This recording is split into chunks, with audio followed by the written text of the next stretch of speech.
Sir, ನಿಮ್ಮ ರಾಷ್ಟ್ರೀಯತೆಯನ್ನು question ಮಾಡಿದಂತಹ ಅನೇಕರಿಗೆ ಅಥವಾ ಟೀಕೆ ಮಾಡಿದಂಥ ಅನೇಕರಿಗೆ ಖಂಡಿತ ನಮಗೆ ಇವತ್ತಿನ ದಿನ ನಾನು ಹುಟ್ಟಿರೋದು ಕರ್ನಾಟಕದಲ್ಲ, ನಾನು ಹುಟ್ಟಿರೋದು ಭಾರತದಲ್ಲ. ನಾನು ಬೈ ಚಾನ್ಸ್ ಆಗಿ ನನ್ನ ಆಯ್ಕೆ ಅಲ್ಲದೆ ಇವಾಗ ನಾವು ನಮ್ಮ ಜಾತಿಗಳಿಗೆ, ಲಿಂಗಗಳಿಗೆ, ಊರುಗಳಿಗೆ ನಾವು ಯಾರು ಅಪ್ಲಿಕೇಶನ್ ನಾಟ್ ಓನರ್ಸ್, ನಾವು ಅದು ಬೈ ಚಾನ್ಸ್ ಆಗಿ ನಾನು ಹುಟ್ಟಿರೋದು ಅಮೆರಿಕದಲ್ಲಿ. ಆದರೆ ಬೈ ಚಾಯ್ಸ್ ಆಗಿ ಆಯ್ಕೆಯಿಂದ ನಾನು ಒಬ್ಬ ಸಮಾಜವಾದಿ, ಒಬ್ಬ ಸಮಾನತಾವಾದಿ, ಕರ್ನಾಟಕದವನಾಗಿ ನನ್ನ ಕರ್ನಾಟಕಕ್ಕೆ ವಾಪಸ್ ಬಂದು ನನ್ನ ಸೇವೆ, ನನ್ನ ಕೊಡುಗೆ ಕೊಡಬೇಕು. ಮತ್ತು ಒಂದು ನಾನು ಪಡೆದಿರೋ ಜಾಸ್ತಿ, ನಾನು ಪಡೆದಿರೋ ಕಡಿಮೆಯವ್ರಿಗೆ ಒಂದು ಉತ್ತಮ ಸಮಾಜ ನನ್ನ ಕೈಲಾದಷ್ಟು. ಅಲ್ಲ, ಪ್ರತಿ ಸರಿ ನೀವೇನೇ ಒಳ್ಳೇದು ಮಾಡಿದ್ರು ಸುತ್ತಿ ಬಳಸ್ಕೊಂಡು ವಾಪಸ್ಸು ಜನರು ಅಲ್ಲೇ ಬಂದು ನಿಂತ್ಕೊತಾರೆ.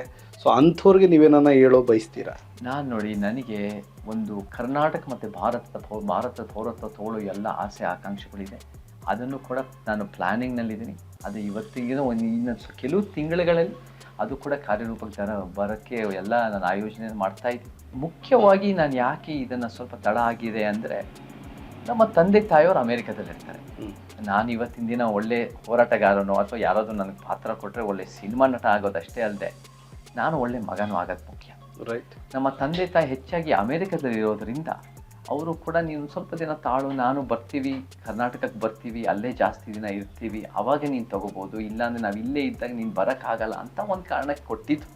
ನಾನು ಕೂಡ ಒಬ್ಬ ಒಳ್ಳೆ ಮಗ ಆಗಿ ನಾನು ಅದನ್ನು ನನಗೆ ಇಷ್ಟ ಇಲ್ಲದೇ ಇದ್ರೂ ನಾನು ಸ್ವಲ್ಪ ವೆಯ್ಟ್ ಮಾಡಬೇಕಾಗಿತ್ತು. ಪರ್ಫೆಕ್ಟ್. ಬಟ್ ನಾನು ಇನ್ನು ಸ್ವಲ್ಪ ದಿನಕ್ಕೆ ನಾನು ಅದನ್ನು ಆದಷ್ಟು ಬೇಗ ನಾನು ಅಮೇರಿಕನ್ ಸಿಟಿಸನ್ಶಿಪ್ಪನ್ನು ಖಂಡಿತ ಬಿಟ್ಟು ಕರ್ನಾಟಕದ ಹೆಂಗೆ ತೊಗೋಬೋದು, ಇಂಡಿಯಾದ ಹೆಂಗೆ ತೊಗೋಬೋದು ಅಂತ ಪ್ಲ್ಯಾನ್ ಮಾಡ್ತೀನಿ. ಅವ್ರು ನನಗೆ ಒಪ್ತಾರೋ ಬಿಡ್ತಾರೋ, ನನಗೆ ಕೊಡ್ತಾರೋ ಬಿಡ್ತಾರೋ ಅದು ನನಗೆ ಗೊತ್ತಿಲ್ಲ. ನಮ್ಮ ಸರ್ಕಾರ ಒಪ್ಪದಿ ಅವ್ರು ಕೊಡ್ತಾರೆ.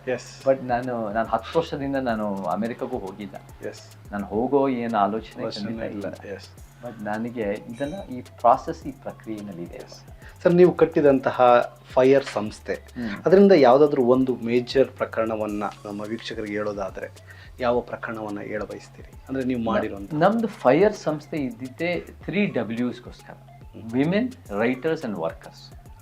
ಸೊ ವಿಮೆನ್ಗೋಸ್ಕರ ನಾವು 2017ರಲ್ಲಿ ಯಾರಾದರೂ ಇಡೀ ಭಾರತದ ಚಿತ್ರರಂಗದಲ್ಲಿ ಮೊದಲನೇ ಬಾರಿಗೆ ಒಂದು ಆಂತರಿಕ ದೂರ ಸಮಿತಿ ಅಡಿಯಲ್ಲಿ ಈ ಲೈಂಗಿಕ ಕಿರುಕುಳನ ಕಿತ್ತಾಕಬೇಕು ಅಂತ ಯಾರಾದರೂ ಕೆಲಸ ಮಾಡಿದರೆ ಅದು ಯಾವ ಬೇರೆ ಚಿತ್ರರಂಗ ಅಲ್ಲ, ನಮ್ಮ ಕನ್ನಡ ಚಿತ್ರರಂಗದ ನಮ್ಮ ಫೈರ್ ಸಂಸ್ಥೆನೇ ಅಂತ ನಾನು ಹೆಮ್ಮೆಯಿಂದ ಹೇಳ್ಕೊತೀನಿ. ರೈಟ್. ಸೊ ಅದ್ರ ಜೊತೆ ಕಾರ್ಮಿಕರಿಗೂ ನಾವು ಎಷ್ಟೋ 160 ಮನೆಗಳಾಗಿರ್ಬೋದು, ಕೋವಿಡ್ ಟೈಮ್ನಲ್ಲಿ ಅವ್ರ ಪರವಾಗಿ ನಿಂತ್ಕೊಳ್ಳೋದಾಗಿರ್ಬೋದು, ಬರಹಗಾರರು ಒಂದು ಒಳ್ಳೆ ಬಳಗ ಮಾಡಬೇಕು ಅನ್ನೋ ಒಂದು ಪ್ರಾಮಾಣಿಕ ಪ್ರಯತ್ನವೂ ನಡೀತಾ ಇದೆ.